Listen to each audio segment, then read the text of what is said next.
유튜브로 읽는 박정희 전기 1권 군인의 길 15편 엘리트 조선인들의 상처.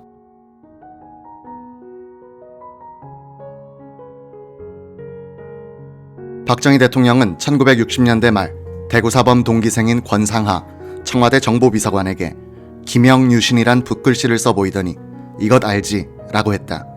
권 비서관은 대구사범 한문 시간에 염정권 선생이 시경에 나오는 주수구방 김영유신이란 글을 써놓고 주나라는 비록 오래됐지만 개혁으로서 천명을 새롭게 했다고 가르치던 것이 생각났다. 중국 서쪽 변두리의 한 작은 나라던 주의 무왕이 백의와 숙제의 소승적 의리론을 꺾고 군대를 일으켜 은혜 주왕을 죽이고 왕조를 창시하여 도탄에 빠진 민중을 구한다. 하늘이 은혜 내렸던 천명은 왕들의 실정으로 주에 넘어갔다. 이것이 천명을 바꾼 행위, 즉 혁명이다.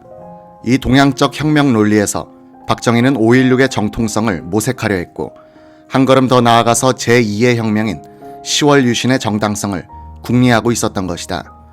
명치유신이란 말도 시경의 이 글에서 유래한다. 근대화를 위한 일대 개혁을 혁명이라 부르자니 천황가가 단절된 것이 아니기 때문에 곤란했다. 오히려 오래된 나라 일본을 새롭게 탈바꿈시킨다는 의미에서 유신이 적절한 표현이라고 본 것이다. 박정희도 정권 자체를 뒤엎은 5.16 거사는 혁명이라 불렀지만 1972년 10월 17일의 조치는 정권의 연속성을 유지시키면서 국가의 체질을 바꾼다는 점에서 유신이라 호칭했던 것이다. 혁명이라고 하면 많은 한국 지식인들은 루소류의 자연법 사상에 근거한 저항권으로서의 혁명을 생각하고 있었던 데 대해서 박정희는 동양정치 사상에 기초한 혁명을 생각하고 있었다. 그의 근대화 혁명은 주자학적 구질서에 잔재를 타파하는 것을 목적으로 삼았으나 그의 혁명 사상은 대구사범에서 배운 동양적 전통과 문화에 뿌리를 둔 것이었다. 박정희는 피살되기 하루 전인 1979년 10월 25일 청와대 본관 식당에서 김용식 당시 주미대사 및 유혁인 정무 제1수석과 오찬을 함께한 뒤 정원으로 나오다가 잔디밭에 떨어진 오동잎을 하나 주워 올렸다. 그는 아주 스산한 표정을 짓더니 한시의 한 구절을 읊었다. 섬돌 앞의 오동잎은 벌써 가을 소리를 내는구나. 이것도 대구사범 학생들이 염정권 선생한테서 배운 송나라 주자의 시였다. 소녀는 늙기 쉽고 학문은 이루기 어렵도다. 잠깐의 시간인들 가볍게 할 수 있을 것인가. 연못과 방축의 풀은 아직 봄 꿈을 깨지 못했는데 섬돌 앞의 오동잎은 벌써 가을 소리를 내는구나. 경성제대 철학과를 나온 염정권은 열정적인 성격 그대로 한문 시간의 인생관과 민족관에 관계된 한시와 고사 그리고 문장들을 소개해주면서 시간을 헛되이 쓰지 말 것을 특히 강조했다. 박정희가 평생 동안 즐겨 인용한 도연명의 시도 염선생 시간에 배운 것이었다. 성년은 다시 오지 않고 하루의 새벽은 다시 없으니 때를 따라 열심히 공부하여라. 세월은 사람을 기다리지 않는다. 박정희가 외래사상이나 문화에 대해서 보여준 자주적인 자세의 출발점은 사물을 동양적 가치관으로 판단하려는 시각이었다. 그런 시각의 바탕에 깔린 것은 그가 대구사범 때 배웠던 한자 문화의 교양이었다.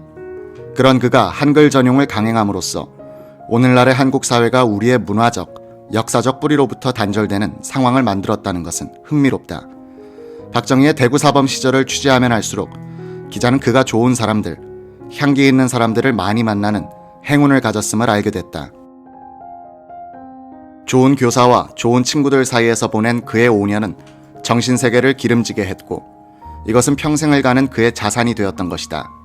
대구사범의 이런 분위기를 만든 것은 히라야마 마사시 초대 교장이었다.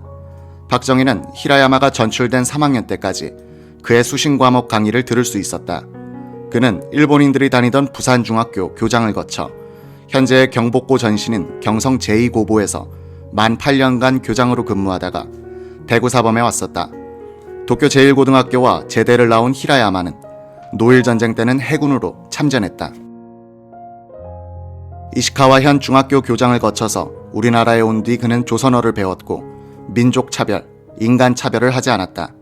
조선인들에 대해서는 인정과 애정을 깔고서 대했기 때문에 거부감이 덜했다.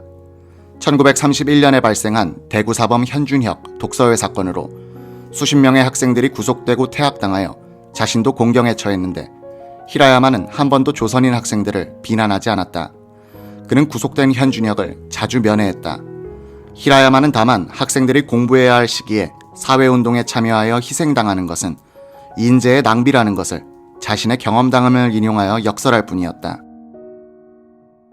일기생 송남헌은 히라야마 교장의 그런 충고는 우리에게 분별력을 가져다 줬다고 했다. 공부를 하여 실력을 쌓아야 진짜 독립운동을 할 수 있다는 자각이 생기더란 것이다.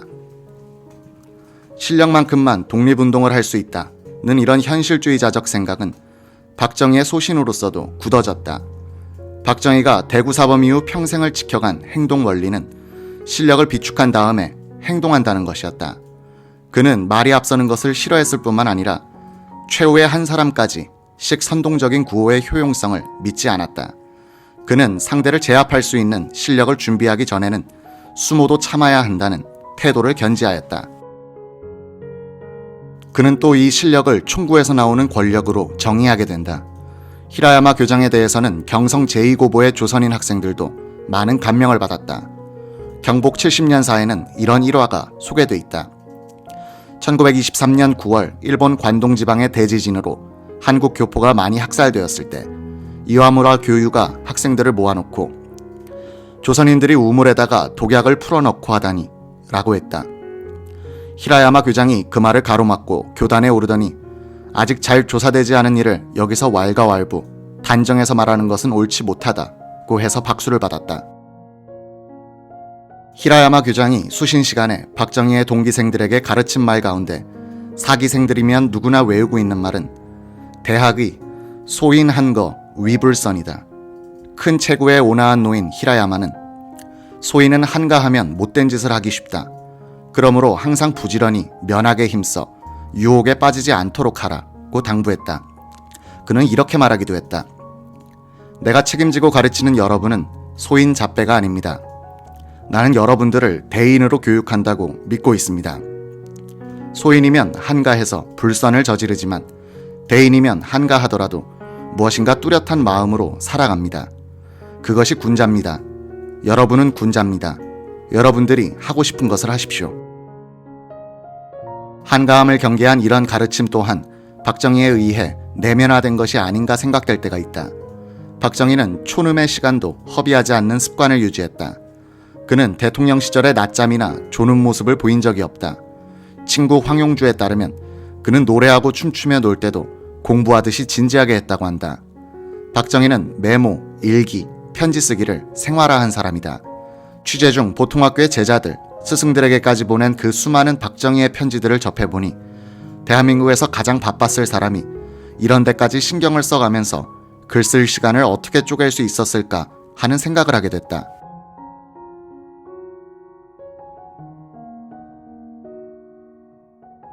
박정희의 사기생들이 3학년도에 금강산으로 수학여행을 갔다가 돌아오는 길에 서울에 들르니 총독부로 전근된 지 몇 달 되지 않은 히라야마 전 교장이 마중을 나와서 학생들을 비원으로 안내했다.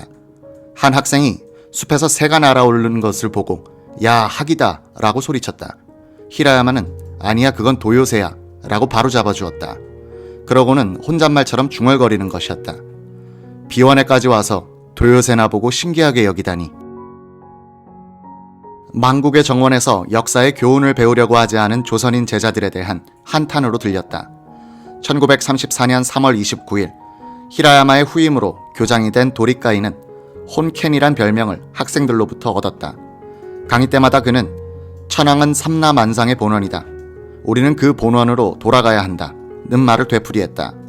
철저한 국가주의자 도리카이 교장의 치하에서 박정희는 조선과 조선인의 처지를 절절히 체험했다. 대구사범에서 조선인 학생들에 대한 사상 통제는 잘 이해가 가지 않는 구석이 있다. 사회에서는 팔리고 있고 일반 고보에서는 하등 문제가 되고 있지 않던 책이나 잡지도 허가 없이 갖고 있다가 적발되면 퇴학을 당하곤 했다. 사회주의 서적은 물론이고 삼천리 같은 잡지와 이순신 전기도 독서 금지였다.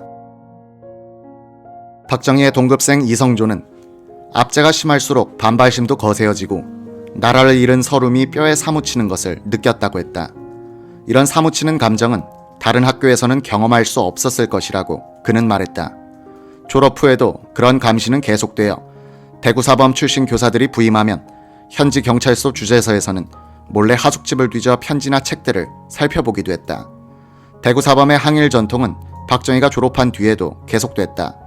1939년에는 근로봉사 작업장에서 조선인 학생들이 평소에 못되게 굴던 일본인 교사들을 구타했다가 7명이 퇴학됐다.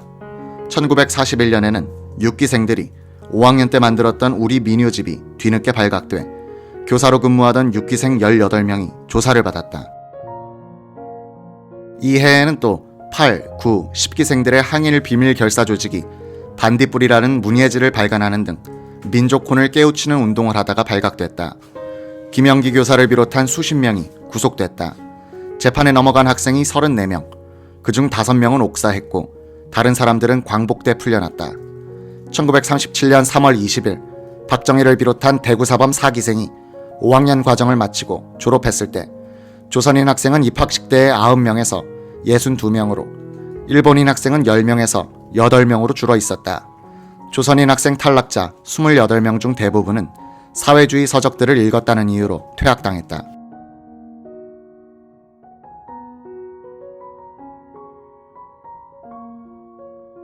많은 동급생들이 이른바 주의자를 흠모하고 있을 때 박정희는 위인, 영웅, 역사, 조선어에 관심을 보이고 있었다.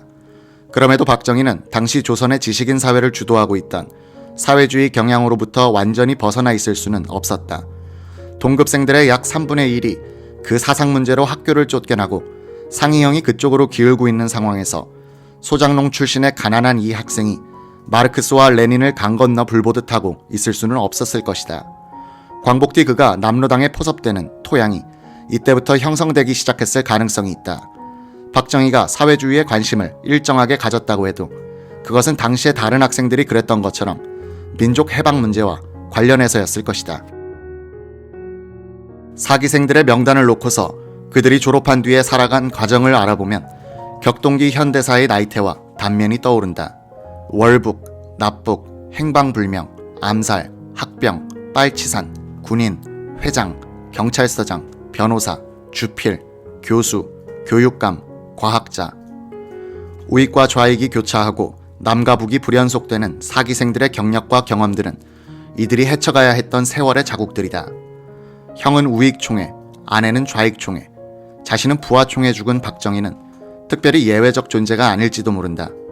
사기생 나팔수 3인조의 운명이 상징적이다. 김국진은 평탄한 교육자 생활에서 물러난 뒤에 지금 경기도 과천에서 살고 있다.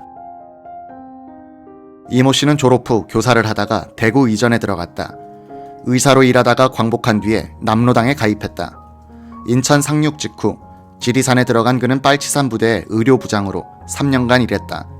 줄톱을 수술칼 삼아 썩어 들어가는 사지를 마취하지도 않고 잘라내었다.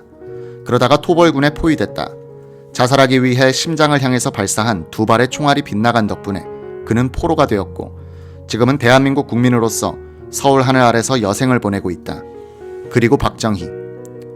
대구사범 사기생과 같은 시기에 도쿄 제국대학 법학부를 다녔던 조선인은 장경근 등 10명이었다. 이들은 모두 고등문관 시험에 합격했다. 한 사람을 제외하고는 모두 일제의 관리가 됐다.